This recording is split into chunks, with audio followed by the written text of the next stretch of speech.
cuts have raised legal questions and already sparked a series of lawsuits.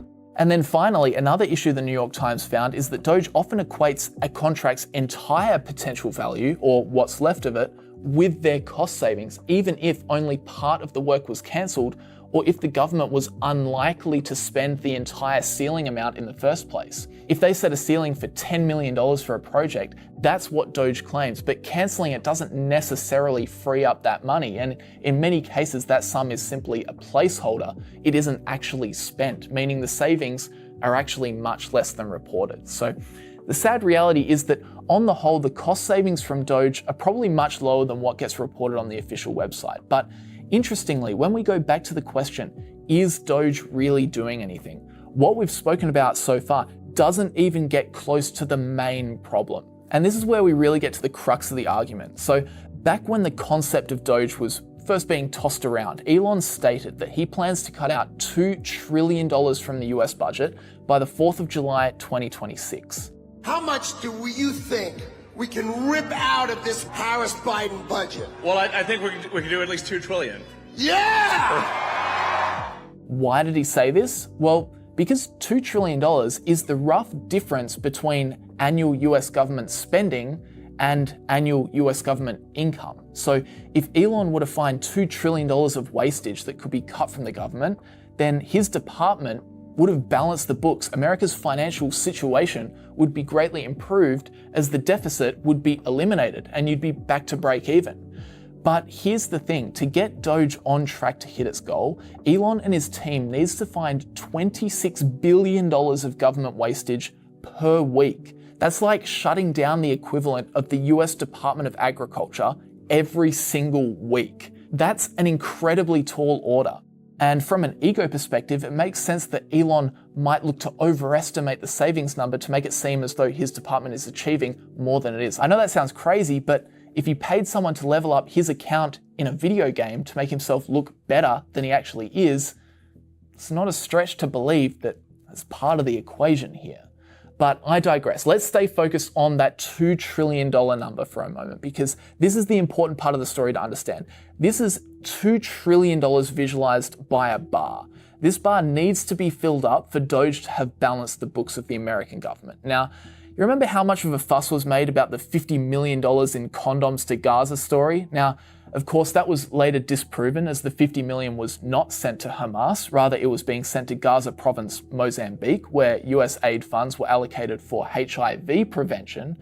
But the point is this, that story was made such a big deal by Elon and Trump. It ripped through the media, and the Department of Government Efficiency was so proud to point out the cancellation of this contract. But this is how much it fills up the $2 trillion bar. 0.0025%. In other words, the Department of Government Efficiency needs to cancel another 39,999 contracts just like that one to hit their $2 trillion savings goal. Okay, I know what you're thinking. A lot of government contracts and spending is worth a hell of a lot more than 50 million. True. And as we speak, the Department of Government Efficiency has reportedly found over $105 billion worth of cost savings. If true, that's still pretty impressive, even if it puts them behind schedule. So let's not focus on the $50 million contracts. Let's start to cut some much bigger expenditures, maybe even whole departments. So this is the budget of the United States of America for fiscal year 2025. Now, overall, in 2024, the government spent $6.75 trillion, and in that, the biggest spending categories were Social Security and healthcare. They are termed mandatory spending by the government, and the Trump administration has been pretty clear that Doge won't be touching these areas. So let's leave them for now, but start cutting in other areas. The Department of Education, for example, that's one department Trump has actually said he'd like to get rid of. I'm going to close the Department of Education and move education back to the states. So let's do something crazy and cut the whole thing. Just shut it down. Well, in 2024, discretionary funding for the Department of Education was $80 billion, which fills the $2 trillion bar by this amount, 3.96%, not a whole lot.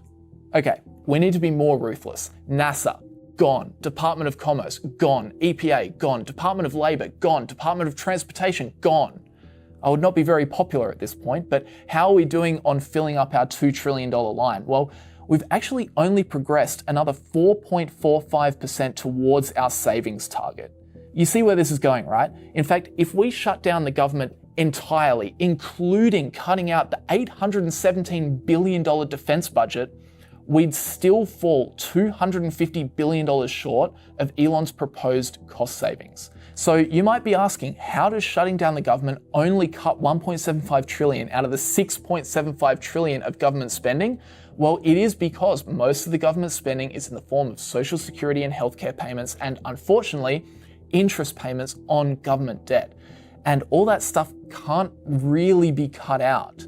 However, with that said, one of Elon's main assertions is he believes there is quite a lot of fraud in the social security and healthcare system, and the Government Accountability Office even states that the federal government could be losing $233 billion to over $500 billion annually to fraud alone. So granted, if Musk was able to cut out all fraud in social security and healthcare payments and completely shut down the government, he would hit his proposed $2 trillion in Doge savings.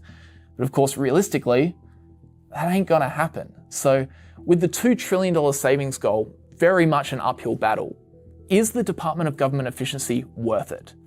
Well, this is a tough one, and I don't think the answer is straightforward, because reasonable arguments can be made on both sides. On one hand, skeptics argue that reaching the $2 trillion target is unrealistic, that discrepancies in reported savings on the department's website raise concerns, and that potential conflicts of interest could undermine Doge's whole credibility. However, the initiative itself reflects a broader attempt to address America's growing fiscal challenges. The federal deficit continues to expand, and with higher interest rates driving up the cost of borrowing, efforts to improve government efficiency and reduce wasteful spending, they have clear merit. But there is another layer to this debate, which is more related to the execution of these cost-saving efforts. We know Elon Musk's rapid decision-making style, successful in the private sector through companies like Tesla and SpaceX, prioritizes swift action, iteration, and learning fast from mistakes. And while this approach has driven fast innovation in technology, applying it to government operations, regulatory agencies, and essential services presents much different risks. The condoms to Gaza mishap is a classic example, but he's also accidentally cut out money for Ebola prevention. Now, luckily that mistake was caught quickly, but what happens if next time it isn't? And this really has been the major criticism of Elon's work so far. Elon, with his companies Tesla and SpaceX, has a fail fast culture. Just do things, test the limit, fail fast, learn from it. And this is great when you're trying to build a brand new rocket. But when you're messing around with large government departments and agencies, many of which A, employ thousands of people, and B, are in place specifically to stop bad things from happening, and you just wonder if a slightly more delicate approach is warranted. But with that said, let me know what you think down in the comment section below.